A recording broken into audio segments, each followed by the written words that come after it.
Hi, it's me, Wyatt, the boy, And me, Clem, the lobster.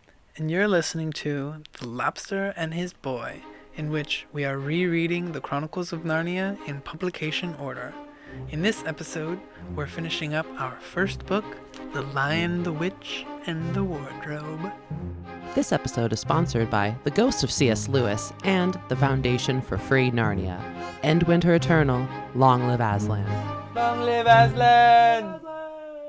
So, I almost said yesterday's episode. Who knows when this is being listened to? It could be immediately after. It could be Last week's episode, last week's episode. I'm assuming we don't know our recording schedule because, surprise, surprise, we're batch recording. I mean... And by batch recording, I mean it's been like a month and we've recorded 3 episodes. Well, to be fair, we came up with this idea over a year ago. And then I dropped the ball hard. I mean, I feel like drop the ball makes it seem like you're not a proactive person who cares, and like that's not the case. You just, life. Life has been lifing. It's been lifing. And Oh, it has been lifing no longer because here we are, baby. Because it's winter. Yeah, literally, and there's nothing else happening. I think because we came up with the idea in winter, came up with the plan, formulated the plan, and then the weather got better, and we were like, Let's go outside. Who wants to sit inside and record a podcast? I love sitting inside when it's nice out and just like appreciating how nice it is outside, like a painting. Like today. Yeah. It's nice. If you remember from last episode, I'm pretty sure the heater was on. It got a little cold. There was some crows crowing. There was some cat munching on some delicious munchies. Yeah, just more of that lifing. And we decided to break this up into 2 episodes. I don't know if this is going to become a recurring theme for us just because we're big old nerds who like to discuss things. But at least with The Lion, the Witch, and the Wardrobe, I personally feel like this is the most well-known of the stories. I mean, I don't think I'm the only one who feels that way. I feel like it's arguably the most well-known story. I mean, this is Narnia. Like it says, C.S. Lewis, his daydream of Narnia was that image that Lucy sees of Mr. Tumnus. He didn't have a name. He just saw a fawn in the snow, but there was a lamppost, and he had a handful of packages, and he was going somewhere, and it was maybe Christmas time, but definitely winter time, and that was it. And he had this daydream over and over, and probably during winter when there was nothing else going on, he sat down and started writing. Man, and this is like so people are always like, oh, what did people do before TV, before blah, and I'm like, honestly, everything. That's why people made so much cool art. That's why. Yeah, the leisure time activities that people were doing and had access to back in the day were so much more productive, really. Yeah. They were productive coded leisure activities. Well, especially like people who were like farmers or quote unquote peasants, like those types of humans. Like, yeah, they worked long hours in the summer, but like in the winter they only had to work a couple of hours and shit, and otherwise they were making like bonkers art and stuff. Not going to smoking parties. They weren't doing all that shit. They were making art, music, carving, wood carpentry, painting leather to put on dresses. Yes, leather dresses. Yes, in the 50s, there were their leather dresses. Somebody was wearing. I mean, which country? This is why our podcasts are so long, because we're talking about leather dresses in the 50s instead of chapter 10. But to be fair, I'm auto ADHD and you're probably ADHD. Some. I don't know. We're friends, so there's got to be something wrong with you. Anyway, yep. So we're gonna be jumping in on, by my page count, 109 to chapter 10. Which is the spell begins to break. So, yes, so the children, they're all in Narnia. Edmund is now captive by the White Witch's hand. Because went there willingly. Yeah. Left the comfort of the beaver's wonderful home and the delicious meal because he was under the spell of that Turkish delight. Yeah, so was I watching that movie. I was under that spell. Anyway. We'll talk about the movie another time. Yeah, listen to our previous episode if you want to hear how we feel about Turkish delight. Maybe we can just do one about that. But anyway, so they've realized he's gone. Yes, he is gone. We jump back with chapter 10 to the Beaver household from the White Witch's house, and they're like, imagine scrambling, packing. They've got like 20 minutes because the White Witch's house is a mile away, and she's on a sled. They've got 20 minutes maybe before she gets there. And Mrs. Beaver, she's just packing food. She's like, we should get some of this bread, and we should get some of this, that. And she's just like putting together little bags for everybody. And they're like hurrying her along. I think she even goes like, should I take my sewing machine? Which is me 100%. Like, well, but what if I need to fix something while we're on the road? I mean, she's right, though. Like, I mean, yes, there are sometimes you got to run out in the night with no shoes on, but if you have the time, you should bring a snack. I do have, I'm sure it will come in handy later. Like, when does a snack not come in handy? Exactly. Like, you're going to be on the run. You're going to be hungry. And it's winter, too. Aye. So, yeah, so they disappear off, and it's evening time, so under the cover of the night. They travel deep into the night, forever, and then miles later, probably, I don't know how long they go, it's like they've been walking. Mr. Beaver finds a little secret hidey hole that he says beavers use in case of emergency to get a couple hours of sleep before hitting the road again, which I feel like I didn't look it up. One of the few animal facts I didn't look up, like if that's a real thing, but I feel like beavers don't travel that much. No, they typically build a dam and stay there. They chop the trees there, with their teeth. They might move down the dam, I guess. Yeah. I'm a terrible Oregonian. I should know better. I mean, but it's also, it's Narnia. That's true. And they all cram in because it's made for beavers, and they're kind of on top of one another. And I feel like they still, I don't know, but I feel like they still have their little fur coats, I'm sure. So they're all like snuggled up in their little fur. And Mrs. Beaver gives them this little like Narnian NyQuil that, quote, stung the throat, but deliciously warm after you swallowed it. And then they all go to sleep. Beaver booze? Yeah, literally like, here you go, drink some of this, and you'll go to bed. And then they wake up to the sound of bells. And they're all scared, thinking it's the White Witch. Which? Have any of them, they don't know about the bells? Like, we know about the bells, but why are they scared? I mean, I guess they just assume that any noise coming there is going to be her after them. Yeah, I would assume because, the bells of the sleigh these poor traumatized children have been evacuated from a wartime. Right. So, just trauma from that in general. Typically, where they were, I'm sure it'd be sirens, but any sort of, alarm or drawing their attention probably just, And they're underground, like in a little bunker. Yeah. Mm-hmm. It feels like... it feels like intro to dramatic irony because we already know that she took off the bells. They make a whole thing of it. She goes, take the bells off the sleigh. Mm-hmm. They're going on a stealth mission. And so we know that it's not her. We don't know who it is. And then Mr. Beaver's all sneaking out. I'm like, damn, he's hella heroic here.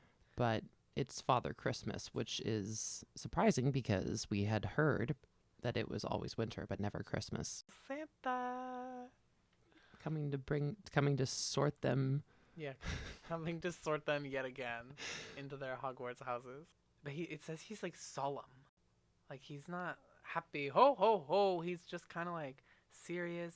He's not mean or anything, but he's definitely not as jolly, laughy celebration as I thought. I think he's just more grateful that he is able to be here again. I think he'd be like Mr. Rogers. Mr. Rogers was warm and kind, but he wasn't silly and goofy. He was just you just trusted him. I don't think we get one ho ho ho. I wanted one. I think they do it in the movie. He's sleds away and he goes, oh ho ho ho ho, and he's so happy because Christmas is finally here. Maybe it does. We'll get there in a second. But he gives out gifts to everybody, starting with Mrs. Beaver, and he gives her a new sewing machine. Well, I don't think he hands it to her. I think he says, it'll be at the house when she arrives home. Yeah, he's going to drop it at their place. And Mr. Beaver gets his dam fixed or finished or whatever. But I don't really know if I would take that as a gift, because as we saw earlier, he's really proud of his dam that he built himself. And Santa's like, oh, I fixed it up for you, finished it. But he was excited about finishing it. Yeah, I mean, but now he's on this mission, and so like he doesn't have to worry about it because I guess that's what it is. And they put like and like a new fence and like fix all the leaks and stuff. And I mean, I don't know. Like I would love that if someone's like, if hey, there I was fixed some all the shit in your leaks and house. things, Now you don't have to do it. 10 out of 10. Yes, please. Okay. Just my initial reaction was, I was like, but it's because you have a Virgo first sibling. It was his project. It was his project, and he wanted to do it. That is very sweet. But I think that it's one of those things where it's like, it's not that I think that Santa's presumptuous. It's just that like Santa theoretically, mythologically, movie. He just knows. He knows what you want. Like that's why everyone's like, oh, it's really fucking Santa, because like he knows exactly what I want in my heart of hearts that I've never told anyone. Yeah. He's like, fuck, I'm so proud of my house, but there's a leak here. This branch is too thick, but I can't go back in and fix it. Like, I guess all that shit, the nitpickiness of your own work. Yeah, especially because like in other movies, it's like Santa would bring people like the toy you wanted most as a child, which like think about what yours would be. We'll roll back on that. Call in and let us know what your dream childhood toy would be if Santa could bring you anything. But this is like an appropriate gift for an adult, basically. Question. Yeah. What if the only thing I can think of is something that I got? That's okay. All right. That's great. That's wonderful. I mean, like, and not that like, you know, my child was full of wanting. It's just like I wanted a Barbie Jeep. I think that would probably be mine. I just was too big and they were expensive. So I didn't get one, and that's okay. We did have one, but it wasn't, I think that it was, you had real Jeeps. You were a Jeep family, so that makes sense. Yeah, and it wasn't Barbie. My dad painted it to look like his Jeep. Oh, that's wonderful. Okay, anyway, on to children's gifts. Speaking of children's gifts, we start with Peter, of course, because he's the most important. He gets a shield and a sword. And these aren't toys. This is real life. A shield and a sword. It's the perfect size for Peter. A child of, how old was he again? 13. 13. And it's got a red lion on the front and a gold hilt on the sword. And and it has Godric Gryffindor carved into the blade. No. It says I opened the lock somewhere. Or the close, excuse me. Susan gets a bow and a quiver full of arrows and a little ivory horn. And he said, only use the bow in great need, as he doesn't intend for her to fight in the battle. Father Christmas doesn't intend for Susan. Like, who is he to say that they shouldn't be fighting? Like, that would make sense coming from Aslan or the Emperor Beyond the Sea or whatever his name is, Aslan's father. It's kind of more so problematic that he's expecting Peter to fight. Yeah, he's just like, oh, here's a sword. You better fucking kill some people. Yeah, you're and then 13 Susan, now. Here's something to kill people. But since you're a woman of 12... hers is protection, though. It isn't really what I mean, like, and he could have worded it in a less misogynistic way, but essentially it's like, you know, defense versus offense. Like, Peter's stuff is for offense, her stuff is for defense, I guess. And the horn will always call for help whenever blown. Well, like, isn't that what a regular horn does? And he says he thinks, but it's probably just an expression because it's 1950 or whatever. But he's like, yeah, that I think that it will always call for help. You're like, you think? If I need help, I want to be sure that it's coming. Yeah. I don't want to be like, well, Santa said he thinks that it'll work. Yeah, or like what's that thing from Harry? Like, help will always be given to Hogwarts by those who ask. Or something like that. Who ask. Yeah. And all comparisons we make of any mythical or magical boys who go to a school in Scotland, those comparisons are not. It's because that author pulled from C.S. Lewis. I feel like that's obvious, but I just wanted to point that out. By no means are we twisted or mistaking that. And then on to the best, not the best gift, but also kind of, but the best girl, Lucy. A good girl. Good girl. She gets a bottle that looked like glass. Later, people will say it was diamond, but I think this is probably also hyperbole, just like how they think Jadis is part giant and part djinn because she's magic. It's probably huge. Like quartz or something. Yeah, it might be crystal or something, but diamond, it doesn't need to be diamond. And it was filled with a cordial. Lucy with her diamond cordial. Oh my god. Okay, now I gotta look up that beetle. Because it's made from fire flowers that grow on the mountain of the sun. Isn't that just the most wonderful thing? I mean, yes, I would want the bow and arrow if I had a choice, but like, I also think I feel like Lucy gets the best gift. She does. Like, I would rather drops that will insta heal anybody from anything. Yeah, even from like right on the edge of death, which we may see later. No spoiler. And he says, she also gets a dagger. She also gets a weapon. They all get a weapon. But Santa says, no fighting unless necessary. Boys only. A dagger, I mean, that's like... I'd rather have the bow and arrow and the healing potion. Dagger's close range. Yeah, bow and arrow. I would hate to have to stab somebody. Ugh. Like, and you would feel it. Like, that's the worst. Lucy gets the worst weapon. The best gift, but the worst weapon.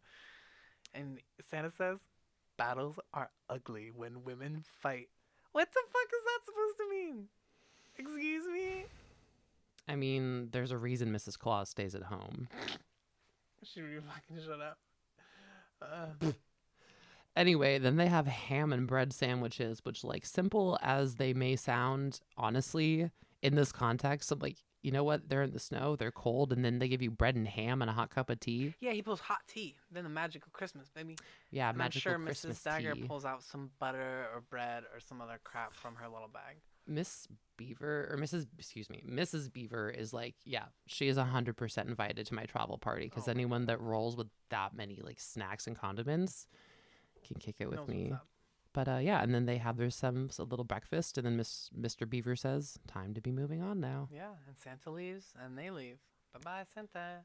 Which brings us to our next chapter. Chapter 11. Aslan is nearer.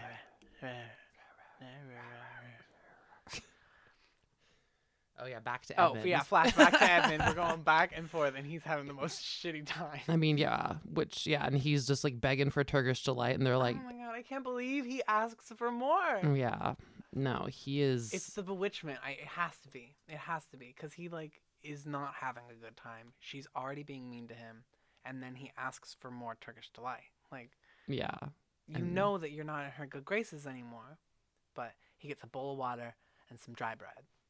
Right. Yeah. And he's like, no, I don't want it. Like, I mean, I get it. I would not. I mean, the water, bread, sure, but like, yeah, I feel like this has to be happening much quicker, and not after all of this stuff. It's probably happening at the same time. Yeah, because she gets on her sled and tells Malgrim to go to the beavers and kill anything there. And yeah, this must be happening while they ran away. And I said, we'll find out maybe. They get to the house. There's nobody there, and it says they would have overtaken them before their little hidey hole pre-Santa, but because it was snowing, their tracks and scent were all covered up. Okay. Right. So they just only got away because it had freshly started to snow, which is also interesting because the snow is probably, and now that I'm realizing it, if the snow was good, then it was probably like the Christmas snow, like happy, jolly, good snow. Yeah. Not like the witch's snow, because it was already getting mushy when they came in. Not really, but the snow was wet, as you brought up, like when they first went in, versus when Lucy and Edmund had come in previously, it was just snow. It was cold and crunchy and snow. Ice snow, like here. But when the first time all four of them came in, it was wet. Their feet got wet. Because they're breaking down they're literally melting her magic.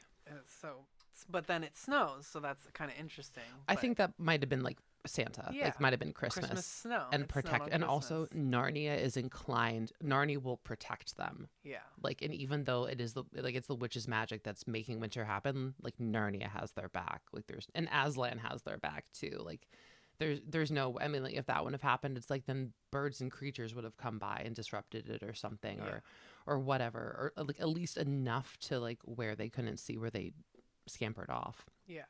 But meant to be. But like the snow now is still melting, and like it was dripping, and Edmund also doesn't have a coat. Fly. Yeah. So he's cold, but honestly, I mean, God, it's hard to feel sympathy for him apart from the fact that he is just a child. Yeah, that's what I said. I said he's a little shit, but he's only 10. Like, you know, I wasn't a little shit when I was 10, but like a lot of people were. And then, but hour after hour, he's getting Glee slushied. And he just wants to see his siblings again. He even says something like he would even see Peter. He fucking hates that dude. And he's like, I would even see Peter, I guess. Like, and he's just 10. It does make me feel bad for him. It's almost only because he's a kid, yeah. Well, like in this sort of like, you know, behavior that like, you know, not to get technical, but like this sort of like, I don't know, challenging behavior, I guess. Like that's the type of thing where it's like, oh, kids grow out of it, this or that. And it's like, he literally like, it is like a spell in and of itself that you cast on yourself with like that type of thinking. And it's like, no, you love your siblings. You want to please them. That's why you don't feel good when you make them upset. And it's, it's one of those wild things. But anyway, the witch stumbles upon a bunch of cutie creatures and dwarves and people celebrating Christmas. Yeah, because Santa had came by and he gave them a whole bunch of food, just like our quad. Mm-hmm. This maybe happened then after that, because it's melting. Yeah, squirrel family, some satyrs, a dwarf, and an old fox, which has a much bigger role in the movie, the fox, which I like. We'll talk about it after we watch the movie, but an old fox. They tell her that silver they got fox. Robin Hood. They tell her they got the food from Father Christmas, and she turns them all to stone. There's children there. I mean, children, squirrels, but they're Narnia squirrels. They're not even. It's sad, regardless. Children, little baby, fluffy babies. Yeah, because some people don't care about the lives of anyone, regardless of how young they are. And this is where Edmund has a moment. He rushes forward, please no, as she turns them to stone, and she slaps him across the face. And he's cold and he's wet, and so it's probably just she's strong. Stings, a stunning blow across the face, like it probably like the traumatizing memory of being assaulted while watching that happening. Yeah. Like, I mean, it doesn't excuse his behavior, but oh my God. Like, right. But now he's, from now forward, I wouldn't probably do anything to act out either. If I was 10 and I just saw that, like, she's just going to turn me to stone. Like, the only chance I have of anything is just like doing what she says. Right. Yeah. I mean, fight, flight, or freeze. Bite. So they get back in the sleigh. Mm-hmm. Snow is melting. Edmund can hear the little trickling of the creeks and the streams around them. It says he couldn't even really remember what it was at first, as if he's been there so long. But again, like, I guess Narnia. But it goes the same length. It feels like it's the same length when you're there. It just goes faster in our world. But I was like, imagine the people who've lived here for 100 years of snow, generations and generations, and none of them have heard snow running water, like heard a creek bubbling. It was all frozen. I mean, I'm sure the beavers, I guess, because they can get access. I mean, you'd be terrified. You think that everything was going to crumble and fall apart, the world probably. is falling apart almost. But also, like, the flowers are starting to bloom. He's seeing green patches of grass. Mm-hmm. And then they can't sled anymore. And they start walking, and it's just going to take forever. And he's just, like, tied up. They're, like, dragging him. He's on a leash. Mm-hmm. And he's seeing the flowers. The first flowers he sees are, I didn't look up how to pronounce it, but celandines. It's probably celandines.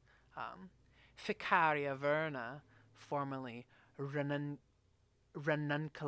ficaria, commonly known as lesser celandine or pilewort, is a low-growing, hairless, perennial flowering plant in the buttercup family, emerging in late winter, with flowers appearing late February through May in the UK. Its appearance across the landscape is regarded by many as a harbinger, right? Yeah. Harbinger of spring.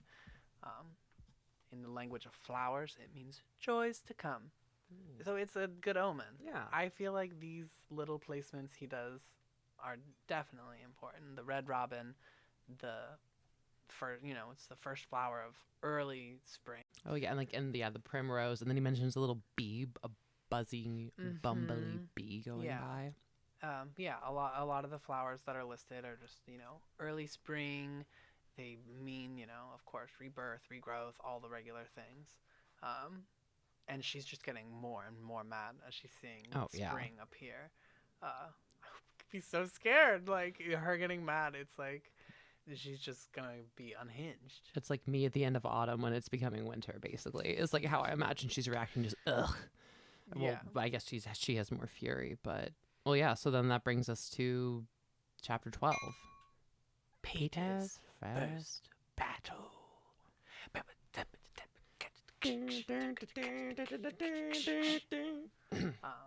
Why are we writing music for you? And the other kids having a grand old walk. They're seeing kingfisher birds, so pretty. I looked it up, but I don't have a picture here, but they're so pretty. They see bluebells, blah, blah, blah. Spring. I bet you it means spring. It does. I promise you. In a few hours, it went from January to May. Like, cold to spring. And spring turned to summer. I wish that would happen here. No, it's literally, that's global warming. So I don't want it to happen, but I want it. Careful what you wish for. But yeah, basically, it's like, it's just, in a matter of hours, basically, it's just spring again. Yeah. Well, I mean, and yes, they had impact on the weather, but I think that the real impact is Aslan. The beavers say Aslan is, around. Once Aslan is here, shit is gonna start growing. We know this. Oh yeah, well, because the kids showed up, so then he came back. Yeah, because the kids showed up. The spell is a little weakened. Like then, the rightful heir to the throne. And then he's back.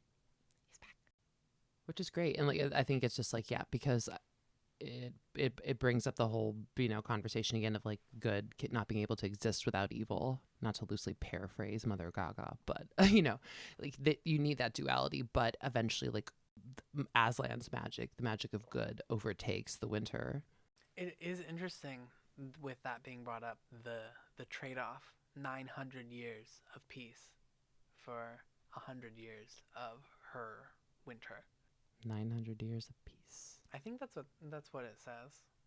We'll get there in like a while. We'll figure that out. We've got a minute. In 6 books. 5 books. But yeah, so basically they have now come across the stone table, which, I mean, for those who are just reading along with their imaginations, I assume it's just, I in my head it's more Celtic and like Scottish lore than anything. Yeah, but somewhere between Knights of the Round Table and something that you'd see in that sort, in like a Stonehenge kind of way. I think I picture a very similar thing. I think they do it well. Yeah, I mean there's dryads and naiads and all the like sorcerers and stuff. So I'm sure it's just like cool symbols and different stuff. Right. I think later on they say that there's something carved in it in a language nobody can read or whatever. And he is also here.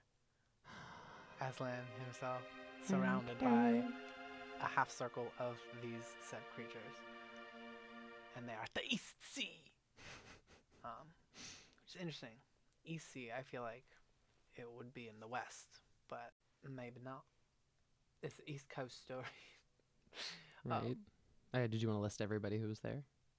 Oh, I don't have a list, but go ahead. Oh, I mean, like all the critters and creatures and beings and stuff. I do have a list, which was tree women and well women, which were the dryads and the naiads.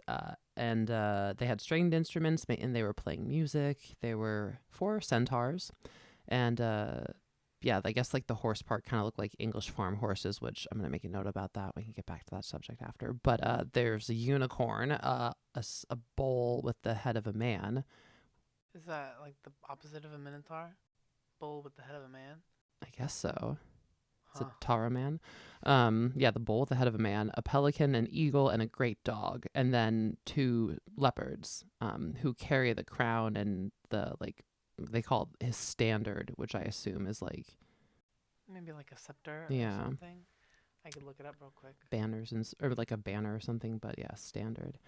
And then Aslan was just standing there. And the children and the beavers don't know what to do or say when they see him because, you know, it's hard for people in Narnia and also for children to not understand that like something good and terrible can happen at the same time, which he makes reference to. And I think that that's a nice balance because like the children are naive because they're children and the animals are because they've been trapped in this never-ending hellish winter.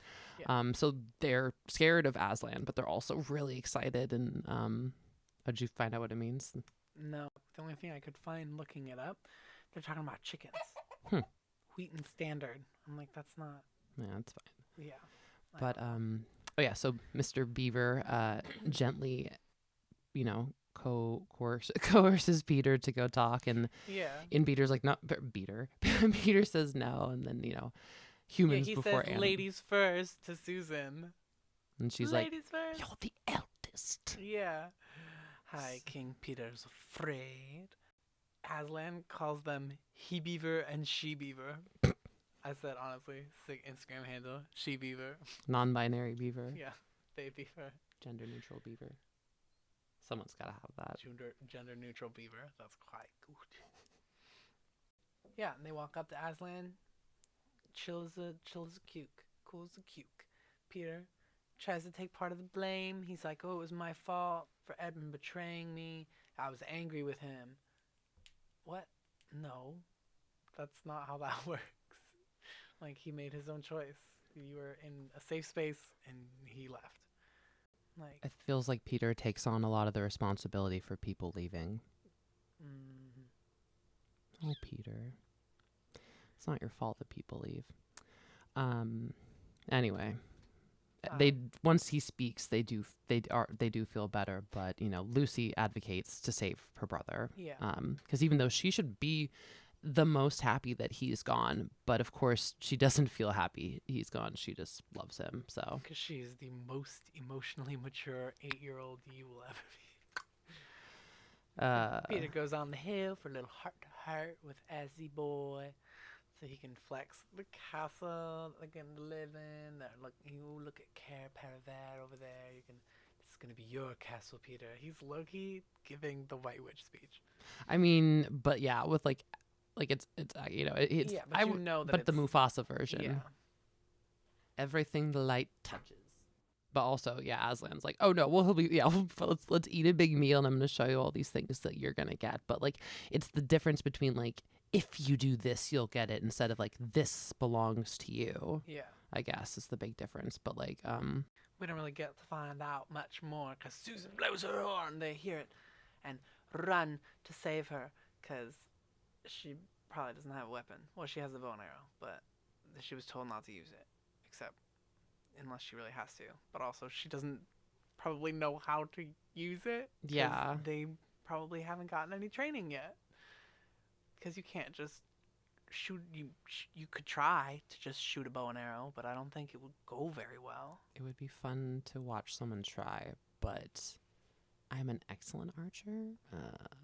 I used to go to the gun range. There was an archery section, and I would bring my little compound bow, and I would do the archery. I didn't like the guns, but yeah, archery is fun. I think it's always a good time. But yeah, if you don't have someone show you how to do it, it's fucking impossible. So, because there's a big bad wolf, but it's one of those things where it's like almost as if it was conjured for the sake of Peter getting the courage for what's about to come, because like he's scared, but it's his sister and he's not gonna let anything happen to her. So it's like, okay, well, he doesn't have a choice, so he has to kill the wolf in self-defense. But like, it like kind of jumps at him, right? Yeah. And he just kills it instantly. Boom. Yeah. Horcrux dead. Yeah, exactly. Would they describe it as like what, as Alsatian, the dog? It's like a dog breed. I looked it up. It literally just looks like a German Shepherd. Okay. But like big. I'm big and scary. My book only described it as like a wolf. Yeah. They didn't really like give it much more. I mean, yeah. I mean, maybe they. No, I don't think so. But like also, where the fuck is everybody else? You can't hurry down to help him. Like this seems like a lesson. It doesn't, you know. Mm-hmm. Like where are they? They're off on their own on the edge of the camp. Why? Yeah. Well, then also like, oh, you've forgotten to clean your sword, which is what Aslan says to him. Never not like forget to wipe your sword. Not like, are you okay? Like you were just, I don't know what. Yeah, he just instantly crowns him like a knight. He gives him this nickname, Peter Wolfsbane. It's kind of cheesy. It's pretty inappropriate. Yeah. Never forget to wipe your sword. And I did look up this thing. It's on litcharts.com. Not lit charts, but like literature, obviously. It's fucking lit charts. And they say that this is symbolic of his desire to impress upon Peter the importance of always confronting one's actions and taking responsibility for them. Like, you have to clean that blood off your blade because you created it. You took the blood. Yeah, consequences. Which I didn't really. I always just was like, "Ooh, your blades can get rusty. You better clean your sword," which is also true. It says it would not be advisable to introduce any dirt or even worse fluids into the sheath, as they are very difficult or even impossible to clean. That's from Quora, under the question, "Why did samurai wipe their swords?" Yahoo Answers. Peter is not a samurai, obviously. Right. But he's a magic knight now. He killed the basilisk. I mean. Yeah, and I mean, I guess like it is an animal versus a human. I still don't. But isn't it? I don't condone killing animals. But is it Malgrim that's there?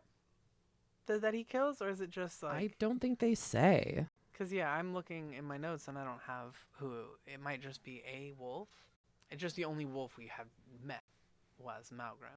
We knew there was more, but... Oh, they do mention this Alsatian. Alsatian? Is that his name? No, it's a dog. He says, yeah, just a dog that looks like it. I don't... They never name the wolf.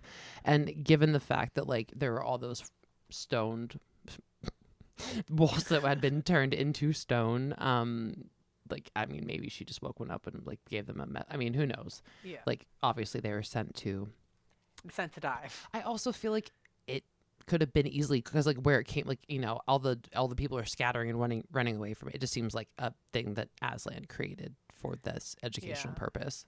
Yeah, like a bugger. Like, I mean, it wasn't really going to hurt them. It's like, I don't know, yeah, you create all this life. How can you not find it precious, I guess? Aslan's been burnt. Anyway, that's the end of Peter's first battle. So we move to chapter 13, Lucky 13. Deep magic from the dawn of time. And we flash back to Edmund. Back, forth. I know. With the whiplash. Yeah. And they're short chapters, too. I know we take a long time to get through each one, but they are short chapters. They are very short. This is a short book. And she's plotting. The White Witch is plotting. Oh, yeah. And she's gonna kill him? She was gonna kill him on the stone table? I mean, yeah, basically, like, it's, you know, Aslan knows that this is gonna happen, but it's like, yeah, it's like, you know. But then I don't think they've really discussed that part yet, but, like, spoiler, basically just like, or like, you know, she's trying to find him, and like, then like they know that they're at the stone table, and like that the, you know, other children are there basically, but like all of her, like they want to attack right now, and she's like, no, I need to build up my army, and like, you know, those are the things, like, we have to like basically like get ready for this battle essentially, but tell everybody to get here as fast as possible. So she doesn't have her forces? No. Okay. Because there's the wolf, like, go basically, like, they're able to get, like, you know, everybody at everybody at the stone table, they're like, okay, well, she's gonna know, and of course she does. It's on the wind. I don't know. She like says prepare the victim, but yeah, like she's about to kill Edmund at the stone table, because like that's her right or whatever. I'm sorry. I thought you were saying Aslan on the stone table. No, I'm sorry, I misunderstood. She's planning on killing Edmund right now, I think. But then she changes her mind for some reason. Yeah.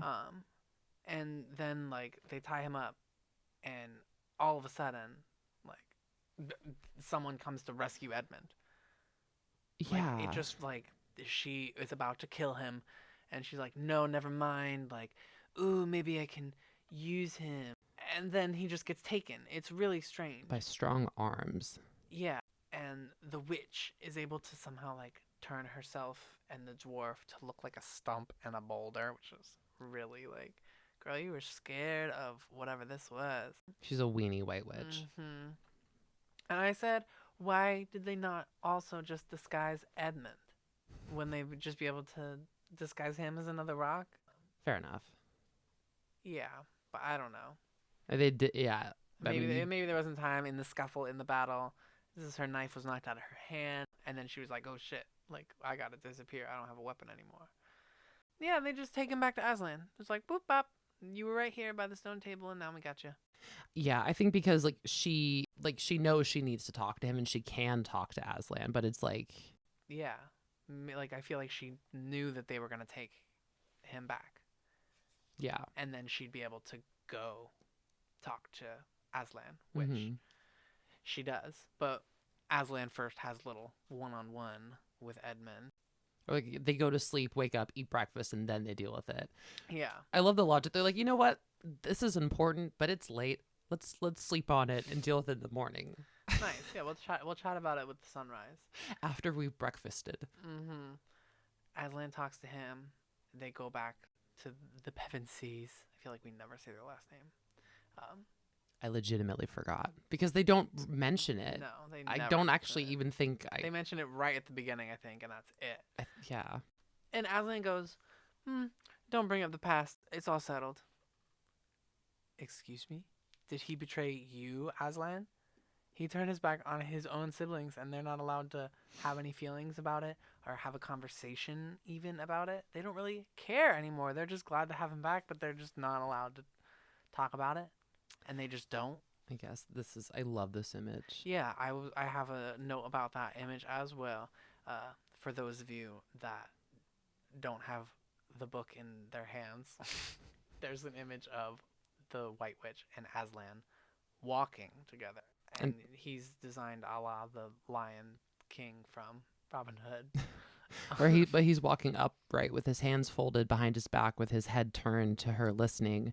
And both of they're walking forward, but their bodies are facing each other. And her left hand is extended out towards him. Not like in the drawing, it's like almost as if it's extended out for him to hold, but obviously he never would. And she doesn't want that. It's just kind of more about the openness of their conversation, I think, is what it's trying to encapsulate. It does seem very equal. Like they're just chatting. They're going on a stroll and they're chatting. Oh, yeah, she's here, by the way. She comes to the camp. Oh, yeah. Well, yeah, after they breakfasted. Yeah, after they breakfasted and Aslan chats with Edmund, the White Witch appears. And I, again, of course, drew a comparison to HP because she has a similar effect as, like, the Dementors. That's true. They all shudder. Everyone feels like it's cold. Even though it was a nice day, a nice warm spring day, they feel kind of chilly looking at her. She doesn't look Aslan in his eyes, though. Like, although they are open here in this image, it says she doesn't look Aslan in his eyes because she knows deep down, like she knows that she's the bad person. Well, and she mentions, the deep magic, and you dare cite the deep magic to me? Well, and like unless she has blood as the law, Narnia will be overturned and perish in water and fire, basically. Yeah, because she has dominion over every traitor or liar or deceiver, and she has every right to kill them. She says they are her property, basically. And since Edmund betrayed his siblings, she has every right to kill him. It doesn't matter that Aslan now has him. Like God goes down to hell to fight for your soul, basically. I guess like Hercules. Yeah. This has more Greek mythology. Yeah, and if he doesn't let it happen, it seems like the world will literally just crumble. Like this is one of the like a law of nature almost. Yeah, like it'll go the way of Charn. Yeah, she has somehow weaseled this clause in the laws of nature. Like the Santa Claus. CLAUSE clause. Because she said it was bestowed upon her by the Emperor beyond the sea, who is the father of Aslan, a.k.a. God, in the early days of Narnia. Yeah, how did she get that bestowed upon her, you know? Like, that seems crazy. Or just because she was evil incarnate, the creator was like, well, sure. I think also, fuck, I was actually listening to what you were saying and I lost what I was thinking. Damn it, brain. Well, I was gonna move on to Susan begging Aslan. She suggests changing the Emperor's magic, and then he just he's like work against the Emperor's magic, and then and nobody ever made that suggestion again. No, like what? Can we just change gravity? Can we just no? Yeah, this isn't a law like the constitutions or things like that. Those are things the world works. Yeah, it was like constitutional things. Like those are things that are meant to be altered and changed. But yeah, this is the fundamental laws of gravity. The sun, it's like basically Susan suggesting that like the sun and the moon change their schedules essentially. Yeah. Mm-hmm. So, but she's just panicking. She's thinking that her younger brother, who she just got back, is about to die. Yeah, and so she's just scrambling, and she's gonna ask the person in charge. Yeah, she's 12. She's just gonna ask the person in charge to fix this. Aslan and the witch go to talk alone, and that's the little image we were talking about. Walking around. Mm-hmm. Also, Susan doesn't know that she's asking him to change, that something so drastic. She's just asking him to save her brother. Mm-hmm. She doesn't know what she's asking. Yeah. And I'm not super familiar because I haven't read the Bible in a long time, but this walk, the story of Jesus' crucifixion, Jesus knows he's going to die. He knows that Judas is going to betray him. He knows all these things are going to happen. And he tells all of them beforehand. And before he is arrested by the Roman soldier, he's in a I think it's like a garden or a churchyard or something like that with all of his disciples. Colin, if you can remember the names of all the disciples. Before he gets arrested, and this is what it reminds me of, where Aslan's like, no, I need to go do this thing. Basically, it's like this is like the Last Supper essentially, with a conversation where he's like, no, I need to go do this. Yeah, because they come back and the witch asks how she knows he's gonna hold up, quote, his end of the deal, and he just starts to roar louder and louder at her, and then she runs away in fear, which has happened once before, or we'll talk about it in the future, in the prequel. In the future episode about the prologue. Yeah, in the future episode about the past, about the future beginning. Prologue. That's a good song title. Future prologue. And that's the end of the chapter. It ends with him roaring and her running. Running away. Running away. She bravely ran away. Bravely ran away. Yeah, these are very, very short chapters. Yeah, now we're on chapter 14. So yeah, all it was a conversation. 2 conversations happened, and we had 7 conversations about those 2 conversations. Because that's what a podcast is about. Right. What's our time marker at? We are at, I think it's about an hour. I didn't start a timer the same way I had previously. But we started at about 4:20, like 4:15-ish, I think. Okay, which brings us to the next chapter. Chapter 14. The Triumph of the Witch. Doesn't sound very good, does it? No. I feel like I didn't do a spooky witch voice for no reason. But she's not like a spooky witch. No, she's not a spooky witch. No, she's just a witch. She's just a magical. But basically, yeah, he comes back and he's like, okay, cool, let's dip. We're going to go to the Fjords of Bruna. Sounds nice. Fjords of Bruna. Party time. Greece. Everybody. Because this area is going to be wanted for, quote, other purposes. Quote, and he doesn't say what. He just says they're going to want this area.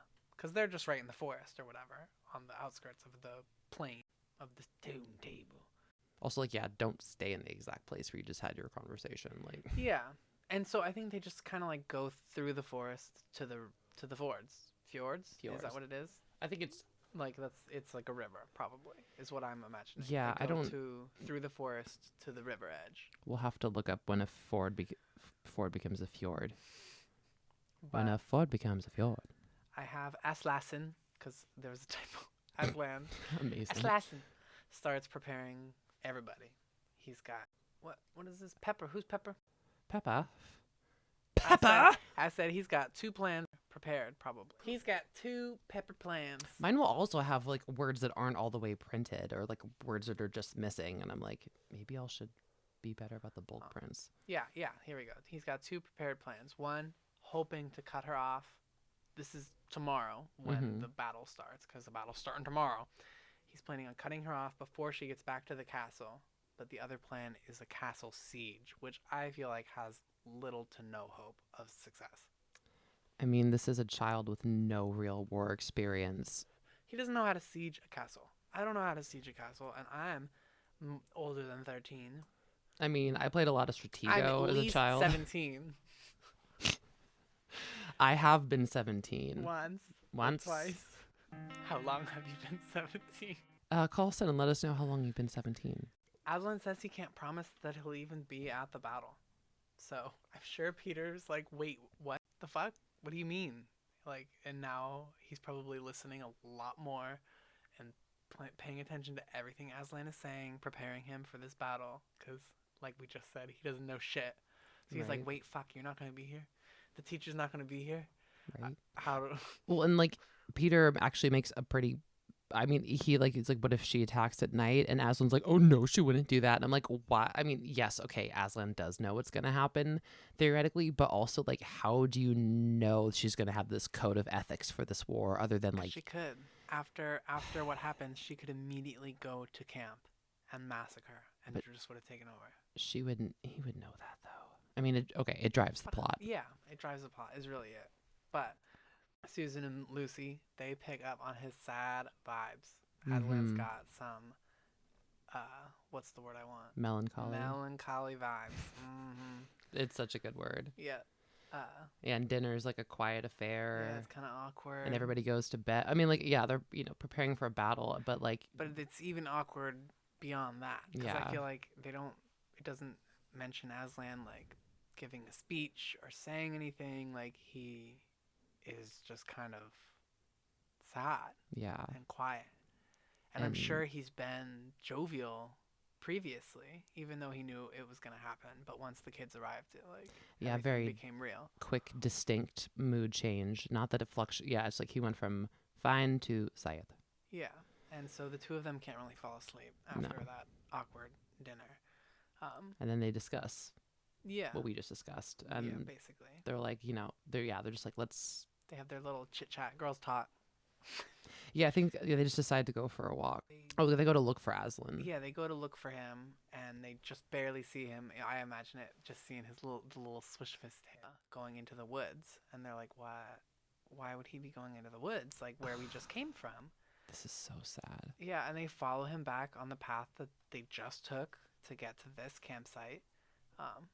And I'm sure he knows the whole time. But at one point, like, after when they're following him, it becomes very clear that he knows that they're there, and he's not mad. He's like, children, why are you following me? And I'm like, I can see where I cry, where my tear marks are on these pages. I started crying here too, because it's and I said he's probably just too sad to care and like is lonely, and he accepts them walking with him when they ask. And again, reminds me of Harry Potter when like he's walking to his and his family is walking with him right at the edge, like the people he loves.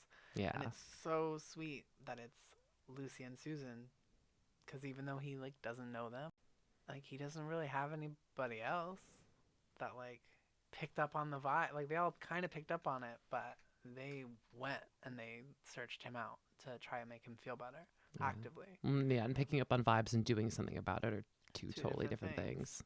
As Dumbledore said.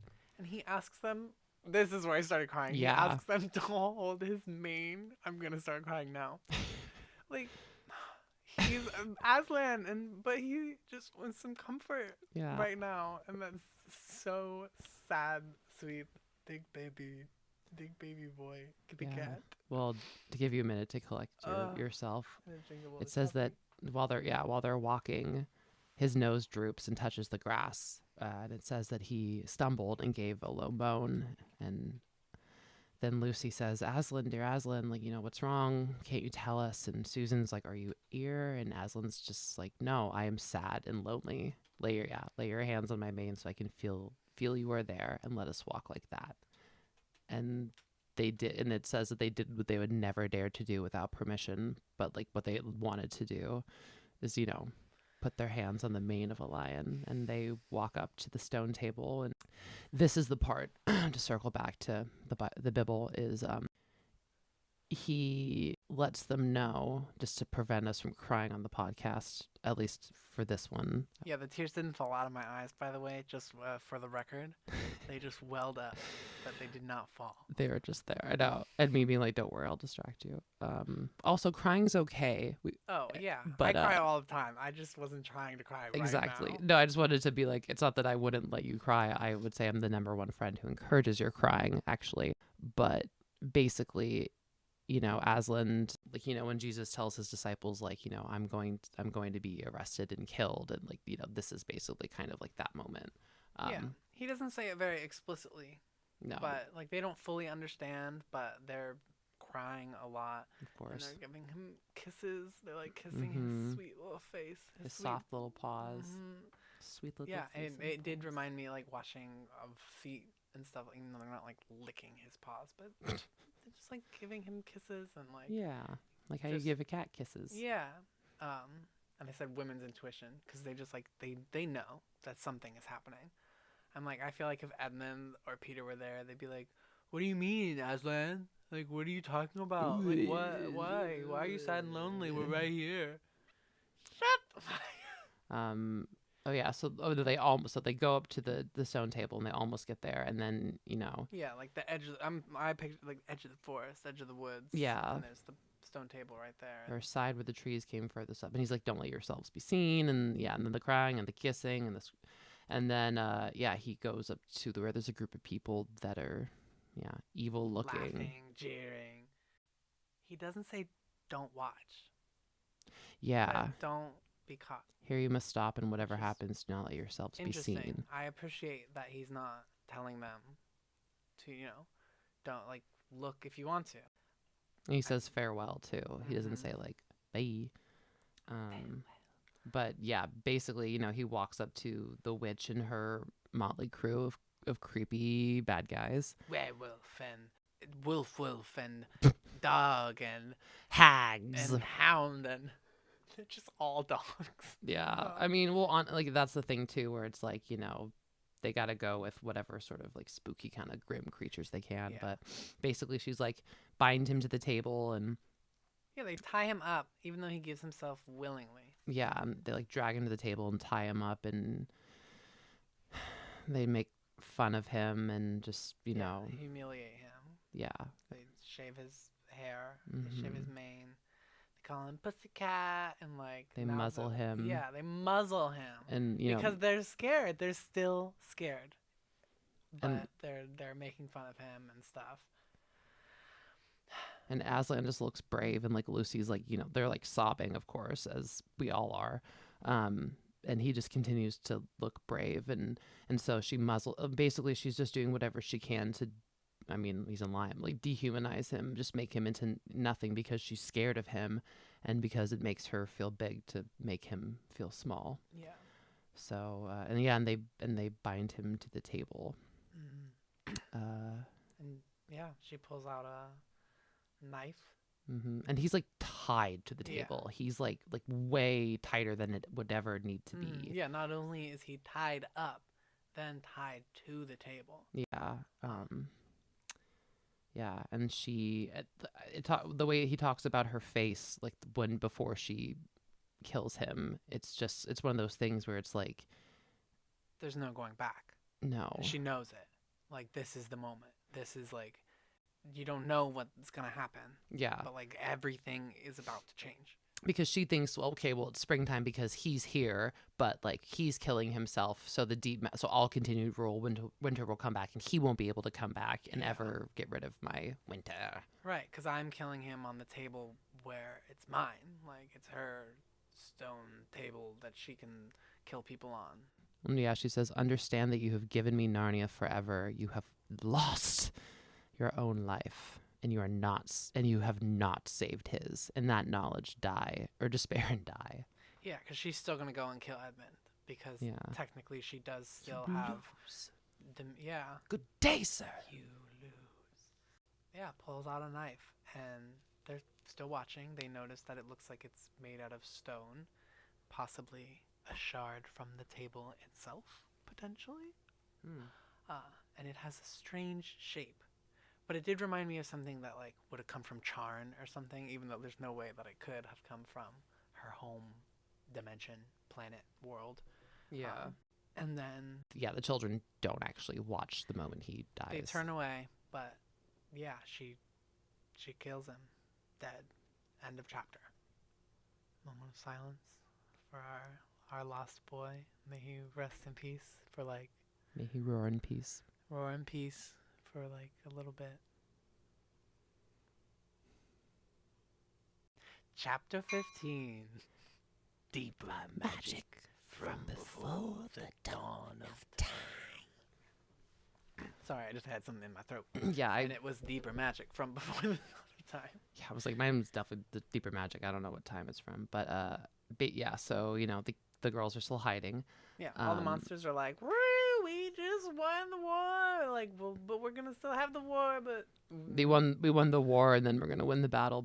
Yeah, literally, we won the war. Now let's go win the battle. I mean, honestly, do the hard thing first. Oh yeah, it does mention minotaurs. Yeah, and it says that they're too sad to be fearful of all of these creatures flying and running and doing all this crap around them. Too sad to be scared. I guess we see it. And I wondered if them not being afraid is what saved their life. Like, of course, maybe it was some sort of Aslan love protection or whatever, but it made me think of how, animals can smell fear or whatever, but like they weren't afraid. They were just so sad. No, it just reminded me of this video I saw the other day of a koala standing under a eucalyptus tree next to the body of another koala, and like it's not making any noise. It's just standing there with its sweet little paws on top of it, and I was just like, trigger warning. I sent it to no one.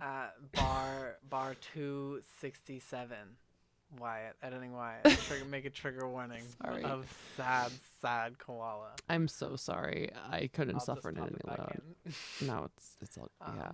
But yeah, so they all give a trigger warning for they all leave. Actually, so it said a bull with the head of a man is with Aslan's crew, and that the minotaurs. Okay. Which is a man with the head of a bull? Yeah. A human body with the head of a bull.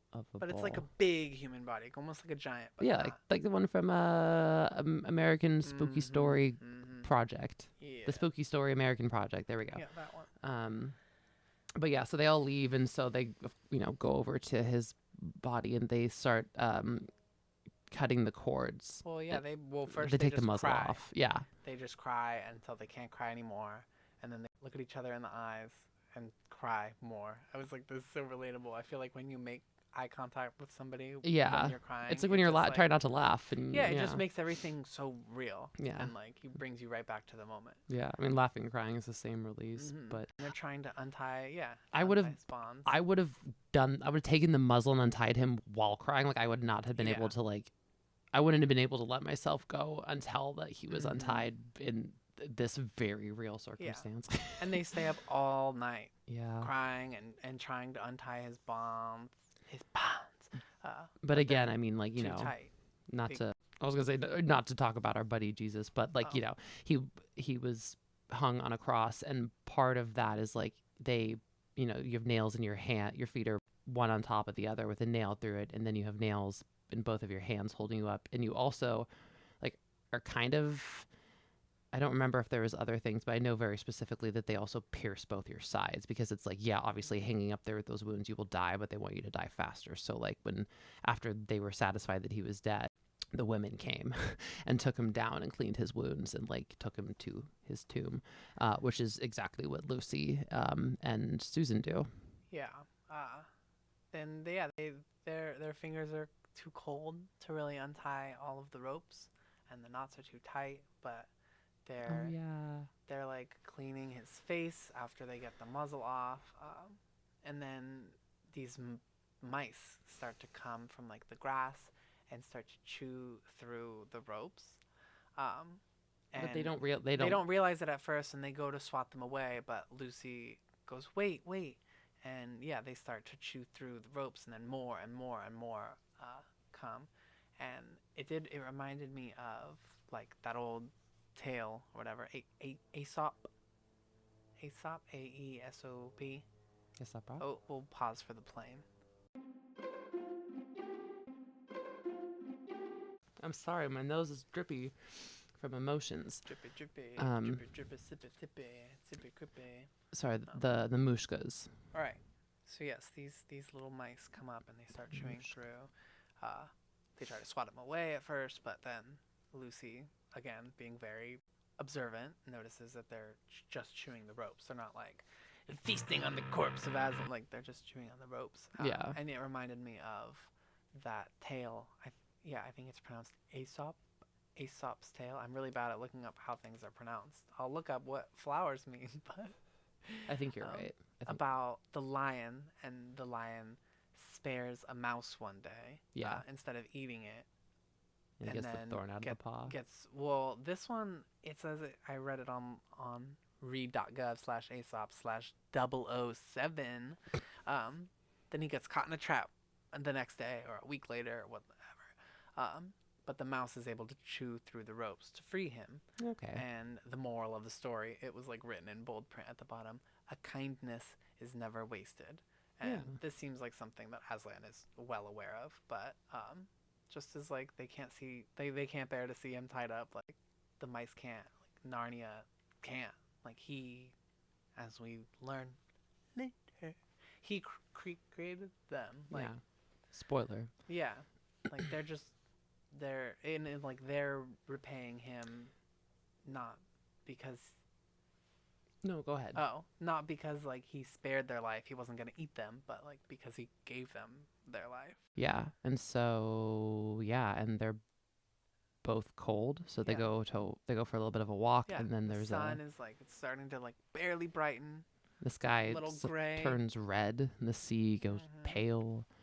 Country look dark, and then and the birds start to awaken, chipping, singing, guying, and tooting, and chirping, and the red turned to gold, and then a giant loud cracking, deafening noise, which is scary, and they don't want to turn around and figure out what it is. But they do, because what else are you gonna do? And the stone table's broken in two, and there's no Aslan anymore. His body's gone. And they run down, confused. They're like, is this more magic? They kind of like ask each other. Yeah. And then the greatest introduction/reintroduction of the series. Yes, it is more magic. What? I love this is the I love magic of this book. Just like, whoop, magic. Yes, it's more magic. And guess who's back? Bigger than ever with the sunrise, baby. With his shaking mane shining in the sunrise. Grew back. Ooh, hair, beautiful. He's ripped. He's stronger. He's like a spider. He shed his nails, coat. Yeah, he's literally back and better than ever. He's a hermit crab with a brand new shell. Brand new shell. I do have a bit of a long quote here. Go for it. I was gonna say you probably can read the same thing. Though the witch knew the deep magic, there is a magic deeper still, which she did not know. Her knowledge only goes back to the dawn of time. But if she could have looked a little further back, into the stillness and darkness before time dawned, she would have read there a different incantation, this being on the stone table. She would have known that when a willing victim who had committed no treachery was killed in a traitor's stead, the table would crack and death itself would start working backward.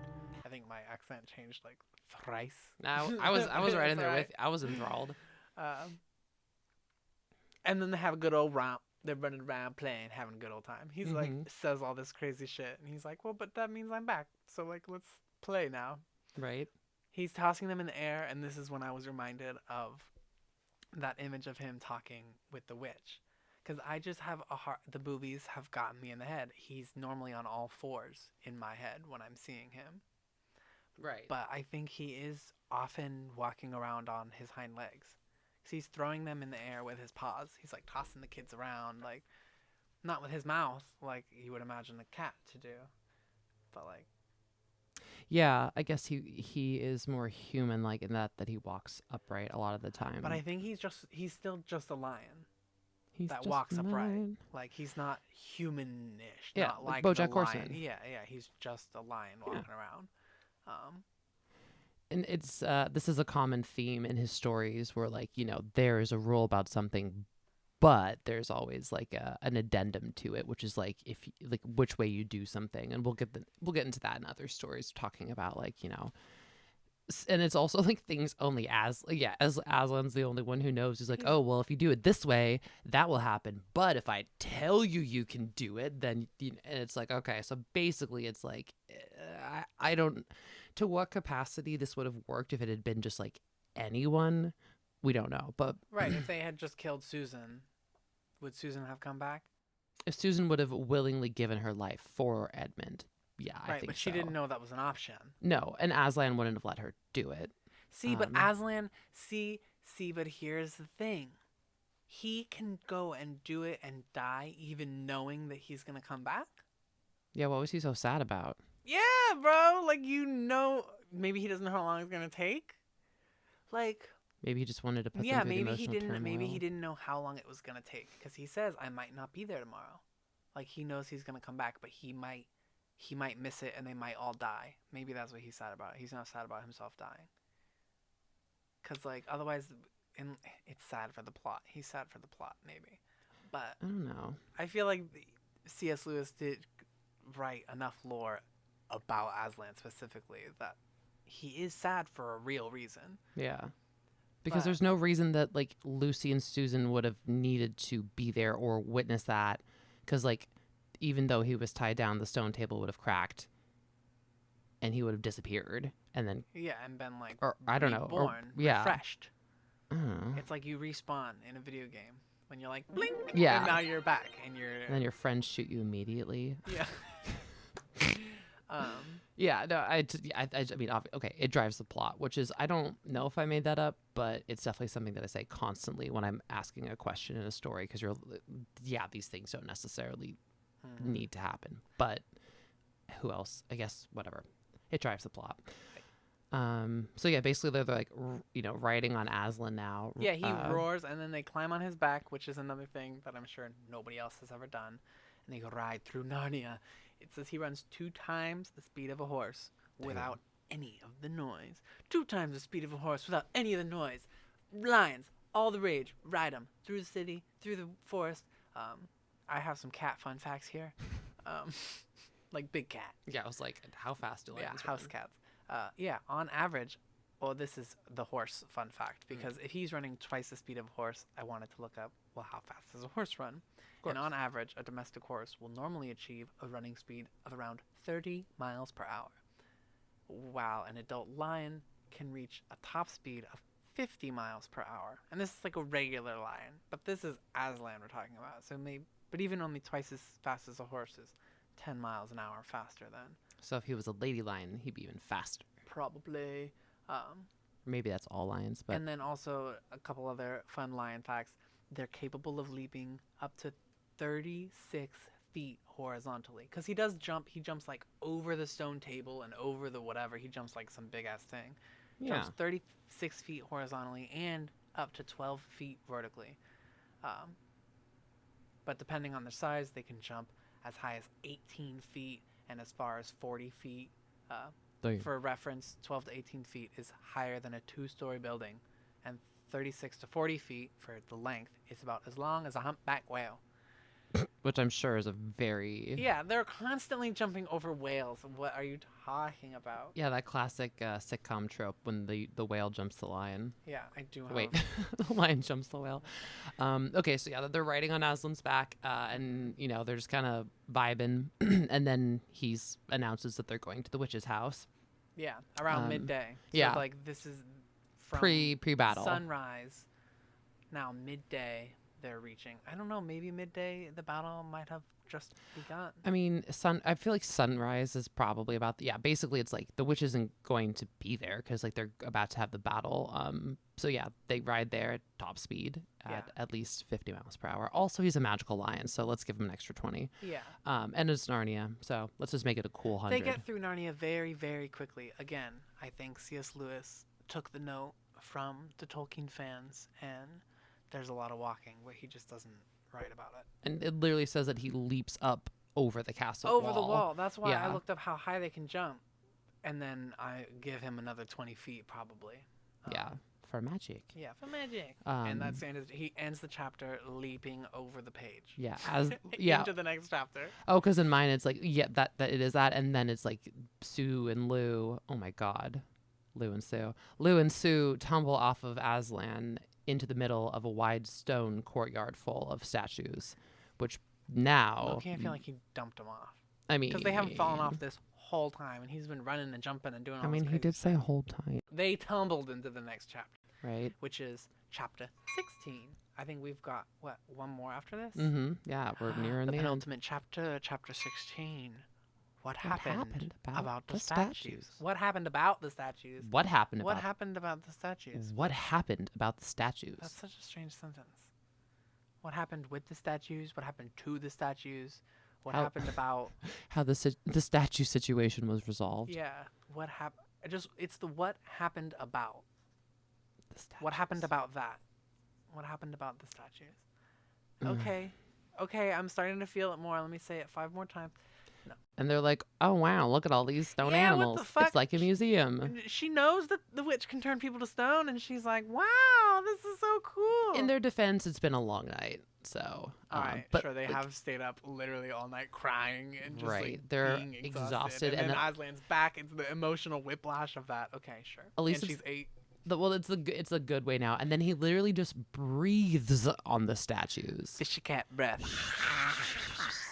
He all over them. Don't you just love when their cat breathes all over your face? Dear God. That shit would wake me up too. Yeah, but literally, Aslan just goes up to a dwarf and then he goes up to a rabbit and then literally like, they wake up. Mm-hmm. They're like just literally they go from stone to just, being fine, no muscle atrophy or anything. I thought it was really sweet that the first animal that he awakens is the other lion, which is also the first animal that Edmund sees, the one that he drew on. And the lion is so excited, and he runs up and he's licking his face. Mm-hmm. And that's probably, he's all the animals' god, but like as a lion, he's like, that's my boy, Aslan. Yeah, I mean, especially because they were frozen by the queen, presumably for no reason at all. Otherwise, their loyalty to him. Yeah, she's like communism. I wonder, energy. like, were they aware that whole time? Were they frozen, like cryo sleep? Like, have they? I think it's the cryo sleep because I feel like the giant wakes up and he's like, "Where'd she go?" Mm-hmm.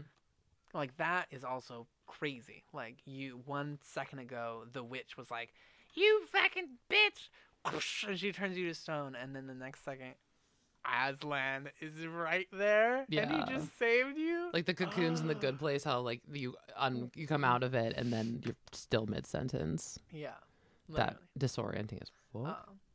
And they like don't want him to wake the giant, but he does it. The giant's like, "Bless me, I must have been asleep." Yeah, so sweet. What's the giant's name? Oh yeah, Aslan asks the giant his name because he's so kind, and his name is Rumblebuffin. You heard that right, Rumblebuffin. And then he breaks down that wall. Oh yeah, but Lucy finds Mr. Tumnus, and they hug and they cry, and then Lucy catches him up. Besties. She's like, okay, well, here's what happened while you were dead and gone and turned to stone. I'm still stuck on Rumblebuffin. It just sounds like something that happens in an auto shop. But yeah, no, Tumnus definitely gives off like GBF energy. 100%. Especially talking about the way he's dressed his house. That's what I was gonna say. But yeah, just basically for the sake of time, essentially, they're bonding, they're meeting new people, and they're just like crying and happy and excited, but also keeping in mind that like although it is a happy and wonderful thing that Aslan's back, there's a big battle preparing for them. And then C.S. Lewis just spends a lot of time talking about different animals and dogs and lions and all of them in different directions. And basically they just all go off to where the battle's happening. And, you know, they can hear in the distance like clanging of metal and clashing. And they go through a narrow valley. Then they see Peter and Edmund and the rest of the crew fighting that those, you know, awful creatures that they saw the previous night. And it looks like they're not doing well. Yeah. Well, Lucy feels queer again before the battle. She hears it and she feels queer. Peter's fighting the White Witch by himself, which is fucking... And she's not using her wand. She's using the knife. So she's not trying to, you know, turn him into a little toad. She's trying to... Well, we learn a little bit more about why she's not using the wand later. But she's trying to stab him. Yeah, or more so just like to point out how animalistic and desperate she's become, despite the fact that like a knife. I think also gaining power from killing Aslan with it. You know, it's got that elder witch shit, but elder wand shit. Yeah. Then of course, you know, Aslan roars off my back. Oh yeah, because they're children roar. I thought it said on my back, but off my back. Yeah, get the fuck off me. And then of course, you know, there's a roar, and it shook all of Narnia from the western lamppost to the shores of the eastern sea. The eastern sea, there was more in the sentence, but it's not important. Yeah. But basically, like, you know, Aslan just like jumps on the White Witch. Yeah, she turns because she's like, what the fuck? And she sees him for like 1 second before he's on her. Pounds. Dead. Pinch. Just like the death is quite quick here, and I know that's because it's for children. Like, there was no tussle. There's no fighting Aslan though. Like, if he wants you dead, you're fucking dead. Yeah. You got to have your little 100 years, and you're fucking dead, bitch. Slice. I let you go once. I'm not gonna do it again. Yeah. The opposite of a rom-com. And that's the end of the chapter. Boom. Which brings us to our final chapter, chapter 17. The hunting of the white stag. And then, literally. Yeah, and it starts like a breakdown of the rest of the battle. It was all over a few minutes after he killed the White Witch, as it should be. They just kind of killed everybody that was left, or people were like, I'm out of here. If the witch is dead, like, bye. Like, ding dong. And Peter gives the credit all away to Edmund, because Edmund broke her wand, and that's why she wasn't able to turn them all to stone. It's an okay redemption arc. I know I said earlier that he doesn't get a good one, and this is all right. Because they would have lost without him. Well, finally, he's paying attention to, like, you know, the natural teaching clues that are in his environment, but like it also like mentions that Peter, like, his face is pale and he seems older, which, like, granted, it is Narnia and he is a young boy, so he's probably, I mean, I don't know like how long a year in Narnia is, but like, I mean, this boy's just been to war and seen some terrible shit, so I think killed a lot of people probably. And I think that, you know, in some ways, like, this might be reference to that, like, less biblical, less mythology, and just like how young boys are forced to do things that they aren't ready for, and it changes them. But then they realize that Edmund's hurt. Bad. Yeah, he's not doing well. Because Peter's like, "Oh, Edmund saved the day," and then they're like, "Yeah, where is he?" He's like covered in blood and green, basically. Yeah, he's over there dying while I'm telling you how good he was doing. He doesn't get a present from Santa. He doesn't. But also his present in this case, his present in this case is his life, because you know, Lucy pulls out the dropper and gives him a couple, and you know, Aslan she doesn't want to leave. No, but Aslan doesn't give her a second. He's like, there's other people that are wounded. He says, must more people die for Edmund? Talking about himself. So He's like, manipulative. I just fucking died for this bitch. Are you gonna let more people die?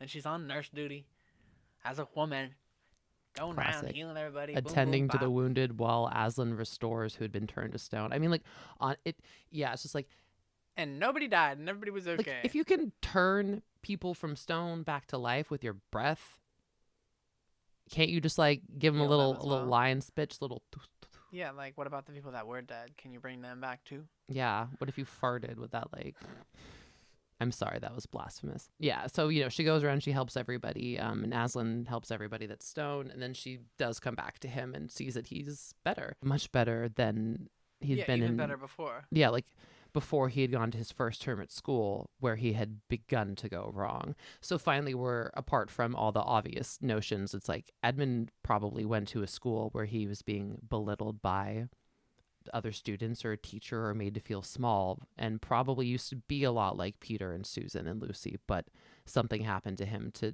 take that away. So now we're getting a little like background clarification for Edmund. But that weight is now off his shoulders. Yeah. And Aslan makes him a knight, which, is great. But thankfully, like, Lucy whispers to Susan, like she asks, like, do you know what Aslan did for you? Or does he know what? She asks if they should tell him. Yeah, does he know? Thinks that they should, and Susan says that they shouldn't because it would just make him feel awful. And Lucy's like, I think I would want to know. Yeah. And then they get interrupted. Like, would you want to know? I think I would. I think I would. Not right then. Yeah, but eventually. Like, I mean, again, this is still a fucking 10-year-old boy. I think that we'll find out, maybe. But I think that once they go back, and it must be talked about at some point that Aslan died before. Like, I think he has to put it together. Yeah, I think it's important. Because he knew that she was going to maybe kill him on that stone table. And then decided against it. Or, like, something changed again. I wonder. Well, it says that they're having that conversation, they're interrupted, and then, like, they get to, they talks about how they went to sleep, they ate, and then, like, they make it to the castle at Cair Paravel, which it sounds maybe like somewhere between the castle from Monty Python and the castle from the Little Mermaid, like, just beautiful by the sea, and like they, it talks about them getting to take off their shoes and their socks and getting to like walk in the sand and like, be kids for like an hour. Yeah, for 5 seconds before they're turned into kings and queens. Yeah. And like they are like child kings and child queens, but it's great because they sit on their thrones and then they give fancy roles to all their friends, and I mean, they take their people with them. When they come up, they take their people, which is the way you should do it. Yeah, basically a lot of partying and eating and music and merriment, because, like, literally you just got rid of the thing preventing joy. And my question, I actually wrote this down earlier because I was wondering, like, is there winter in Narnia once the witch dies? Yeah, because there's Christmas. And stuff. That's what I'm just like, but I think it's more like there are parts of Narnia where, like, they don't get winter. Maybe. But like, because we tropical islands and things like that. I wonder, because there are places where it isn't cold and Christmas still comes. So that was my other thought. Yeah. I don't know. Well, those places still get winter. Anyway, not important. Like, all the bad guys just kind of disappear. If they didn't get got in the battle, they just like ran to like her homeland, not her homeland, but where her castle was probably. Right. A haunting here, a glimpse of a werewolf once a month, and the rumor of a hag the next. And they made good laws, and there's peace, and they saved the good trees from being unnecessarily cut down. Oh my God, I love that. And it's really, they do a lot of good. Here's where we get to like the part that's the hardest for me to like deal with. They grow into full ass adults and people. Like, they're there for like years. Yeah, like 10 years. I would assume that, well, does it give us how long they're there? I assume that they're probably like, Peter's like 30. I don't know. Yeah, and he was 13. So yeah, maybe it's probably like 20 years or something. I did have a question though about Aslan that I wanted to talk about, because they don't say anything when he slips away at the party, because Mr. Beaver told them that he doesn't like to be tied down and, quote, has other countries to attend to. And I couldn't find like any information on it other than this mention. I was like, what other countries are they talking about? And they're just saying, well, he's Jesus. But like, Jesus already died in our world. Well, and then he came back and then he went away. They're kind of like playing it. Yeah, he's supposed to come back someday. So. But then I was like, well, there are other countries in Narnia. Like, do they get on Aslan? He also he can go through to the different worlds. Yeah. So and then there's also Aslan's country. Yeah. So maybe he's just going back to his own country. Sounds like a destination at Disneyland. Aslan's country. Also, I love that it mentions that Queen Lucy, she was always gay and golden haired, and all the princes in those parts. She's queer. She's gay. They all desired her to be their queen.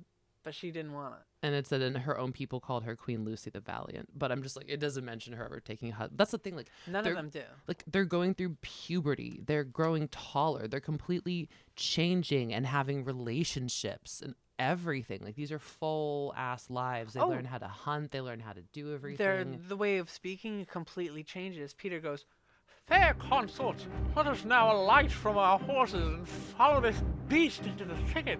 Like, by the lion's mane. What the hell? Like, they really, really grew the whole life in this. Fair, and I pray thee. Like, yeah, they verbally regress and grow in some sort of weird way. It's wild. They're talking like kings and queens. They've been making deals with other countries. Like, they've been doing the shit.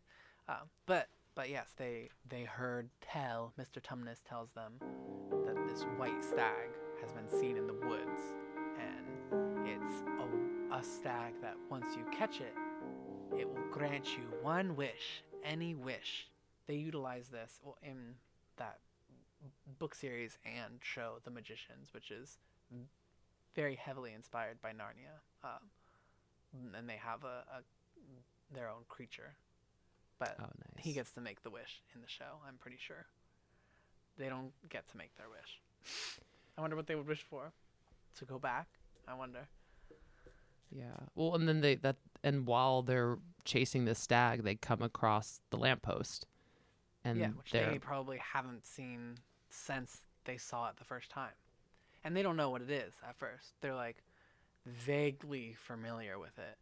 They're like, what is this thing? It's the strange device. Yeah, it's on. It's like got power, but there's no oil. There's no fire. Susan feels uncomfortable in not knowing what's going on, and she votes to leave. Again, she's always like, I don't know what the fuck's happening. Let's go. Let's just leave. And honestly, again, I'm agreeing with her. They should have just stayed forever. Right. Honestly, your life kind of sucked.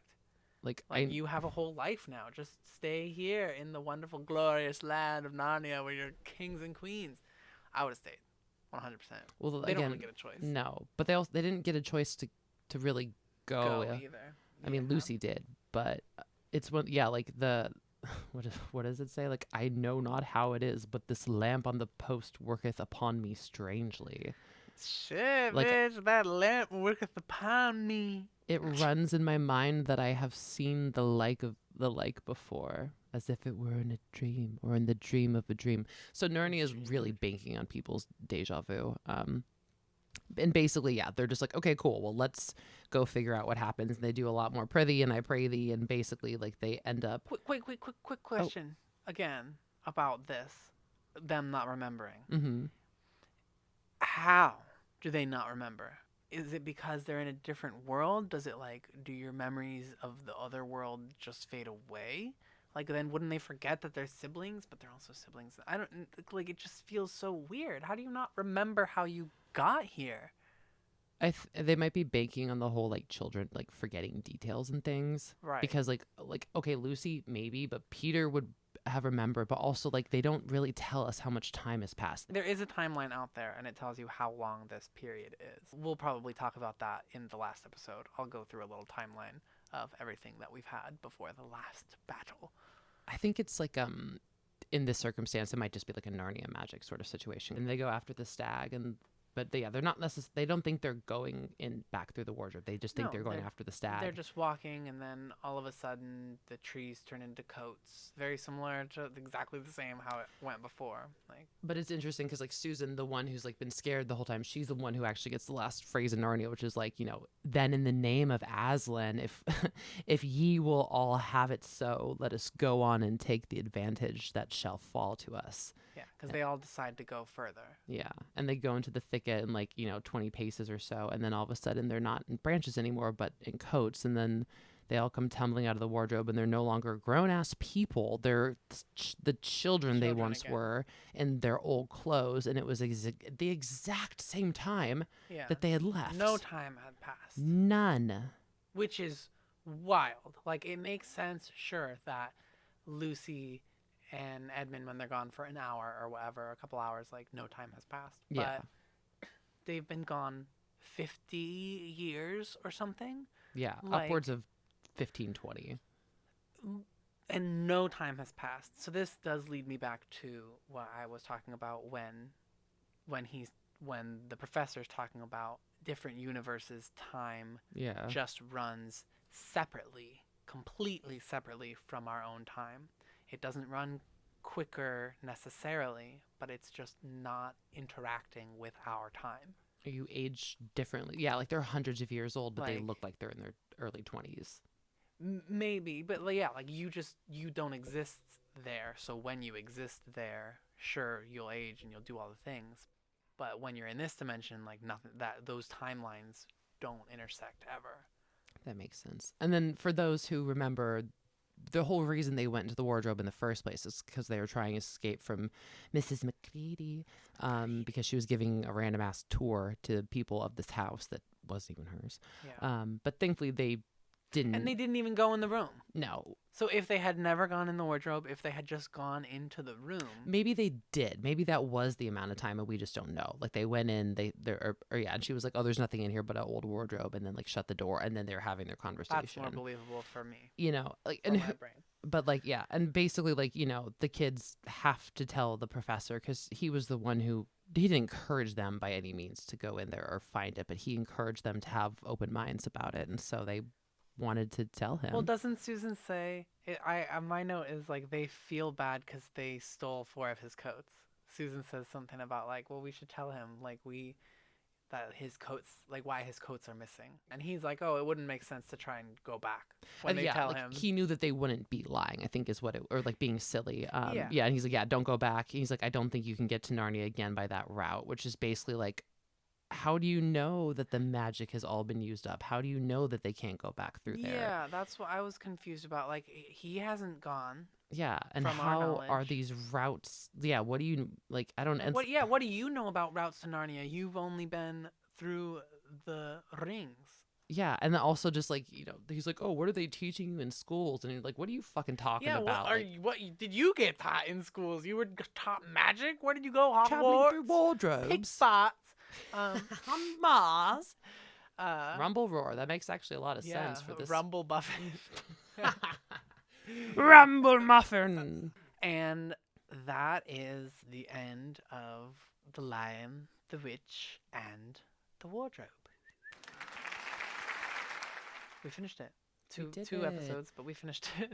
Yeah, which again, I mean, you know, I think it's interesting to break it apart because these are really short stories. Like if this was a Harry Potter book, it would be bonkers to try to do it. We would be here for a year. Yeah, we would literally be here for 18 lifetimes. That's what people start those types of podcasts, and then 3 years later, 3 years later, they're like, wait, fuck, it's been 3 years since we started this, and we're on book 4.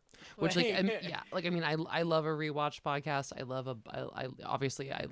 like listening because we're doing it, but I think it's also, you never know what sort of, like, what someone's going to pick up from, like, the minute details. Oh, I do. We don't have to. I was going to say we could ask favorite moment, favorite character. Yeah, no. And anything you're excited to see in the movie. Yeah. Favorite moment, favorite character. Yeah, do you have a favorite moment? My favorite moment is honestly the sacrifice of Aslan and the rebirth. Just that, like, whole chapter and a half. Just because, like, the thought about the deep magic and, like, what it means, and, like, the fact that it's, like a law of nature, and it's just really interesting. Like, that is the main difference of the way the worlds work, like, in Narnia versus here. Because, like, there is magic in the real world. Obviously, if Narnia can pull you in and stuff like that. But this is, like, the Narnia-specific magic. Yeah. I don't know. But it was. I mean, I just love the lore and the world building, so that's, I feel like, the biggest moment for it in this book. There are other books with different kind of moments. Yeah. But I mean, also just the classic Lucy's first entrance, like into Narnia. Like I feel like that's perfect. Like it's the perfect moment. Mm-hmm. The first step. Because I mean, she's definitely my favorite character in the book. I feel like she's everybody's favorite character in. No, Aslan. I honestly I don't know. I'm thinking and listening. You're good. And then I did write like the thing I'm most excited to see in the movie, because is that what we're doing next? Are we watching the movie next? I think so. Yeah. Cool. So we get a movie episode between now and the next book, even though I'll be reading the next book. Probably. Well, yeah, reading the book while we. Yeah, we're gonna watch the movie and then talk about the movie and how it differs, just how it is by itself. How we wish it would have gone. A hint, Greta. Yeah, if you're listening, Greta, definitely listen to the next episode, because we'll be giving you all the tips and tricks on how to make a beautiful, wonderful Narnia movie. That we want to see. Yeah, just for us. And I don't want you to change the battle scene at all. Just take the clips of the final battle, not the final battle, but the battle in the movie. Just take it. You definitely have more retention, because I've seen the movie. The music like cuts out. And they're running. And we'll talk about it later. It's mixed with Lord of the Rings in my head, honestly. That scene is giving Lord of the Rings. Yeah. It's that good, and just like, damn, what a movie am I watching? This is like for kids, but also like, ooh, it's good. It is. I feel like it's not like for little kids though. Like it's for middle-aged kids. Yeah, like 10, like double digits. Yeah. 10 and up. No, I think, like my favorite part in the story, like really thinking about it, I guess, like also world building is when Santa comes, because like not only is, because like especially at this point, like it's pretty grim, like the queen's out with Edmund, he's miserable, he's hungry, they're hiding in that hole, and like they're with beavers who are warm and toasty, but even still, like it's very scary. And then that uncertainty is met with Santa, who hasn't been around forever, and he gives them those incredible gifts. I feel like it's like that moment where you know things are going to get better. Totally. So. And the gifts are a great, like, I mean, a little bit like Lucy's gift is the most world buildy, and the horn, with like the magical objects, and that's what made me think of the White Witch's little vial earlier. I guess they both get offensive and defensive gifts. Mm-hmm. They have a helpful passive gift and a stab die gift. They should stab that. Lucy. I mean, like, I guess Lucy can be my default favorite character, because like I genuinely don't want to give it to any, but I guess it could be like per book. I like more so like who's the MVP of the book, of this story? Yes. Mrs. Beaver, hands down, 100%. I pick Mrs. Beaver because not only does she prepare and remain calm, she keeps those she is the Molly Weasley of The Lion, the Witch, and the Wardrobe. Like the Beavers or the Weasleys, fight me on it. Like it's the not my daughter, you bitch. Like that's the energy she brings without that vernacular. Instead of that, she brings butter. Right. From the beginning, though, she doesn't grow into it. And that's exactly how Molly Weasley was. The second she met Harry, he was one of her kids. And same, like all children are her children, and that is the whole mentality of it's like we are community. We all belong to each other. We all have to take care of each other, and like you have to. Yeah, children are the most important, which I think is like why Lucy is also the main character, because she is the most malleable. She's the future. Yeah, exactly. I believe that Lucy is the future. But I'm really excited to get into the other stories, to watch the movies, and just continue on this journey through Narnia and Under the Sea. Oh, and yes, you can also find us at Instagram at Lobster and His Boy. No capitals, no space, and no special characters. Not to be confused with Lobster and His Boy USA. Correct. Which we didn't know existed and doesn't seem to be anything related to what we're doing. And if those folks happen to hear this and want to reach out to us, we would love to collaborate. We don't know what you're doing, but we are here for it. Yeah, Lobsters and His Boys in the USA. Hit us up. Yeah. Check the line. Slide in the DMs. We would love to collaborate and hang out, and yeah. And we are also lobster and his boy in the U.S. Which is great, yeah. You know, because there's more than one lobster and there's more than one boy, and it's nice that we're all hanging out in the tank together. But thanks everybody for sticking with us, for listening. We're really excited to watch the movie and give our thoughts. Yeah, we hope that you have enjoyed The Lion, the Witch, and the Wardrobe. And be kind to each other, be kind to yourselves. I don't know. If you see a lobster in a tank, give him a little wink. Bye-bye. Bye.